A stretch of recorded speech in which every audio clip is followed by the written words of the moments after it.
Okay, ഈ ഒരു ക്വസ്റ്റ്യനും നമ്മുടെ പ്രീവിയസ് ഇയറിൽ ചോദിച്ചാണ്. ഈ ഒരു ടൈപ്പ് ചെയ്യേണ്ട മെത്തേഡ് ഞാൻ ഇതിനു മുമ്പ് തന്നെ പറഞ്ഞിട്ടുണ്ടായിരുന്നു. ആ വീഡിയോ നിങ്ങൾ കണ്ടിട്ടില്ലെങ്കിൽ നമുക്ക് പോയി കാണാം.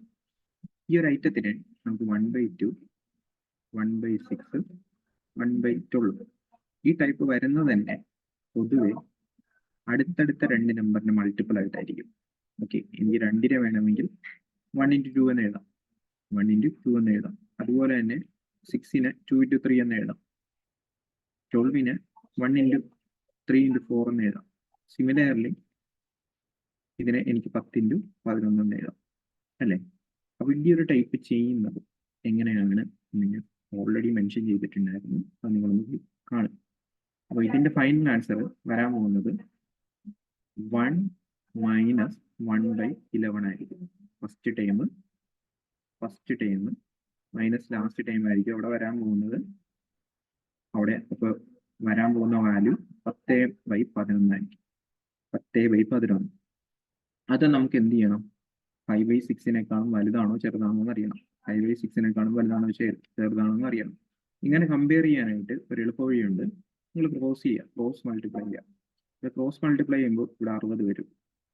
ഇവിടെ ക്രോസ് മൾട്ടിപ്ലൈ ചെയ്യുമ്പോൾ 55 വരും. ഈ 55 ആക്ച്വലി 60-നേക്കാളും ചെറുതല്ലേ? സോ ഈ ഒരു ഫ്രാക്ഷനും ഇതിനേക്കാളും ചെറുതായിരിക്കും. അപ്പോൾ ഒന്നാമത്തെ സ്റ്റേറ്റ്മെന്റ് തെറ്റാണ്. കാരണം ആരോ ഇങ്ങോട്ടേക്കല്ലേ, ഇതായിരിക്കും ചെറുത്. ഒന്നാമത്തെ സ്റ്റേറ്റ്മെന്റ് തെറ്റാണ്. ഇനി രണ്ടാമത്തെ സ്റ്റേറ്റ്മെന്റ് നോക്കിക്കഴിഞ്ഞാൽ അവിടെ കൊടുത്തിരിക്കുന്ന 1/3 ഉണ്ട്, 1/15 ഉണ്ട്, 1/35 ഉണ്ട്, 1/143 ഉണ്ട്.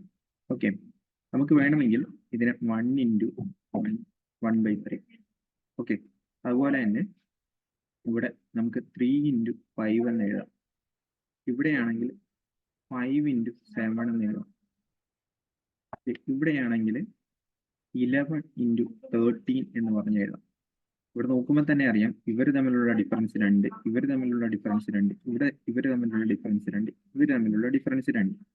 അപ്പോൾ ആക്ച്വലി നമുക്ക് ന്യൂമറേറ്ററിൽ ഒരു 2 ഉണ്ടായിരുന്നുവെങ്കിൽ എനിക്ക് ഈ 1 × ഈ ഒരു ഐറ്റത്തിന് 1 - 1/3 എന്ന് എഴുതാമായിരുന്നു. ന്യൂമറേറ്ററിൽ ഒരു 2 ഉണ്ടായിരുന്നെങ്കിൽ ഇതിന് എനിക്ക് എന്ത് ചെയ്യാം? ഇതിനെ 1 - 1/3 എന്ന് എഴുതാമായിരുന്നു. കാരണം ക്രോസ് മൾട്ടിപ്ലൈ ചെയ്യുമ്പോൾ ഇവിടെ 3 - 1 വരും, ഡിനോമിനേറ്ററിൽ 1 × 3 വരും. അപ്പോൾ ഞാൻ അങ്ങനെ വരുത്താനായിട്ട് മുകളിലും താഴെ ഒരു 2 വെച്ച് മൾട്ടിപ്ലൈ ചെയ്യാൻ 2 വെച്ച് ഡിവൈഡ് ചെയ്യുകയും ചെയ്യണം. ഓക്കെ, അപ്പോൾ ഇവിടെ നമുക്ക് എന്ത് ചെയ്യാം?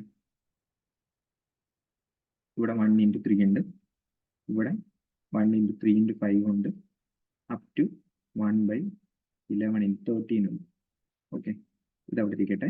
നമ്മൾ ആ 2 ന്യൂമറേറ്ററിലെ മുകളിലുള്ള 2 ഉള്ളിലോട്ട് മൾട്ടിപ്ലൈ ചെയ്ത് കഴിഞ്ഞാൽ നമുക്ക് അകത്ത് കിടക്കുന്ന ഐറ്റത്തിനെ ഏത് രീതിയിലോട്ട് മാറ്റാം? 1 - 1/3 എന്ന രീതിയിലോട്ട് മാറ്റാം.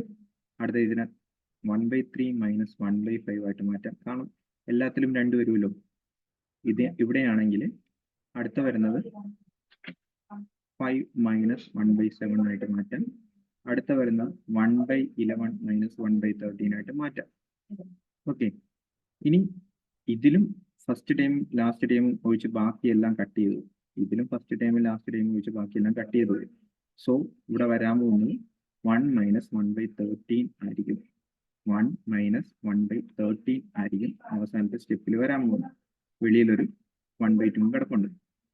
സോ നമുക്കിത് ചെയ്ത് കഴിയുമ്പോൾ 12/13/2 അല്ലെങ്കിൽ 6/13 എന്ന്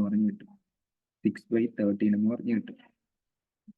നമുക്ക് 6/13 ആണ് ഈ പറയുന്നതിന്റെ സമ്മായിട്ട് കിട്ടുന്നത്. ഇവിടെ 7/13 ആണ്.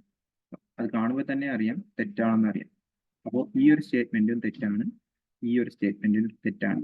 ഇത് ഓപ്ഷനകത്ത് സത്യം പറഞ്ഞു കഴിഞ്ഞാൽ ഏതൊക്കെ സ്റ്റേറ്റ്മെന്റ് ശരിയാണ്, ഏതൊക്കെ സ്റ്റേറ്റ്മെന്റ് തെറ്റാണ് എന്നായിരുന്നു ചോദിച്ചത്. നമ്മളിവിടെ ആൻസർ ആണ് കൊടുത്തിരിക്കുന്നത്. സോ ഇതായിരിക്കും ഇതിന്റെ ഫൈനൽ ആൻസർ ആയിട്ട് വരുന്നത്.